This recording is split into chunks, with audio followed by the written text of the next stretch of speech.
Hello there, my name's Card. I'm a long-time progressive community organiser and activist, and I also happen to make simple little videos here on my YouTube page about topics that interest me. Today, I just wanted to briefly articulate some thoughts that I've been holding on to for a while about the lefty YouTube streamer debate bro archetype. If you're watching this video, you most likely already know the sort of person I'm referring to. For a fair few years now, a good chunk of left-wing YouTube has been people whose whole shtick is basically just mugging directly to a live stream audience for 8 hours a day as they deliver lefty talking points about whatever international political news and online gossip is presently making the rounds. And maybe they occasionally bump up against one another to debate the flavour of the week discourse and have their own little online spats over petty personal grievances or whatever. I don't even have to name names, you know the sort of person I'm talking about. And there's plenty of them out there. Largely all the same in substance and output too, but available in a handful of marginally different aesthetic presentations. As much as it is really easy to denigrate the streamer content mill model, that's not what I want to do today, I promise. It seems like every once in a while we get a spate of discussion flare up about these sorts of content creators and online personalities, and everyone clamours in to discuss whether or not these sorts of people are good for the left or actually driving discourse, or are they the right kind of left or whatever. Personally, I don't think having a bunch of people somewhere online grandstanding through basic progressive arguments is meaningfully pulling disaffected people leftward. The concept of de-radicalising people online or rescuing them from the alt-right pipeline is real, to a point, but let's not pretend that the people who tend to say that sort of thing aren't overstating things a touch. I think a disaffected 19-year-old going from watching Pepe clown edit videos and not doing anything politically to watching sock dem beardos explain why landlords are bad and not doing anything politically is kind of a lateral move. Plus, personally, as an anarchist, and one who's been doing real-world independent political organising for close to a decade now, I don't really see any big left-of-centre political commentators online who don't just look like terminally online libs from where I'm sitting. But I really don't want to litigate any of that usual streamer discourse stuff today. I don't want to discuss if the median YouTube streamer debate bro has good politics, or if they're effective political evangelists, or if they're personally good people.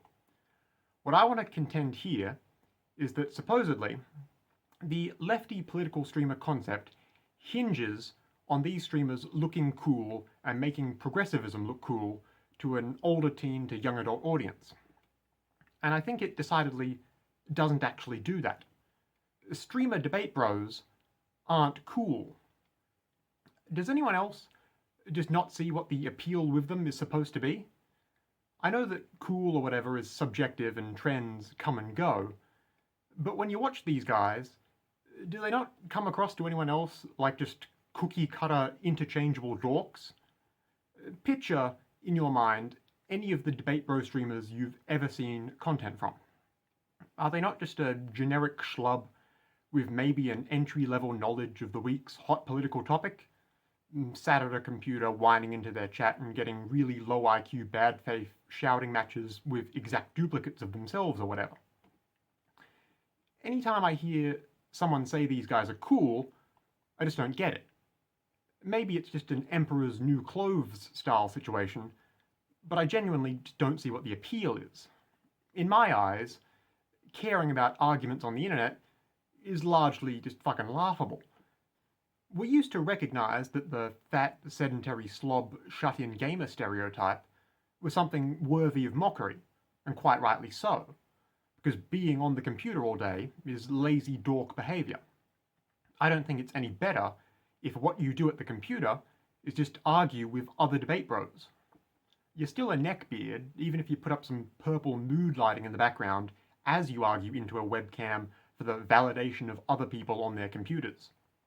And frankly, no job that has you sitting at a computer all day is cool. None of these streamer debate types are remotely enviable.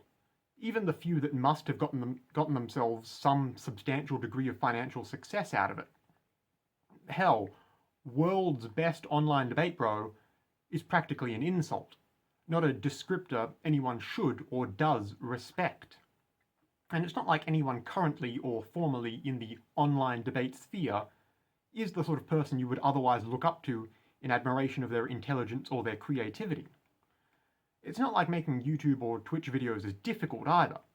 If you've got a camera, you're qualified. There is no personal effort or skill on display among any of the established big streamers either, is there? And have you ever found out anything about any streamer's personal life that made you think better of them for it? You can argue that debate streamers are good for progressivism in some marginal sense. You can argue that they're allowed to do what they do under capitalism as it stands. True. But you can't say any of these people are cool. Having arguments on the internet from the seclusion of a streamer, gamer, bro cave all day, every day is not something, frankly, all that cool or respectable or attractive. And it's definitely not something anyone ought to aspire to emulating. It's just a thought I've wanted to lend voice to for a while now. Thank you for listening. If you might want to hear more from me, feel free to subscribe to this YouTube page, or just take a look at my other videos. Either way, goodbye for now, and have a lovely day.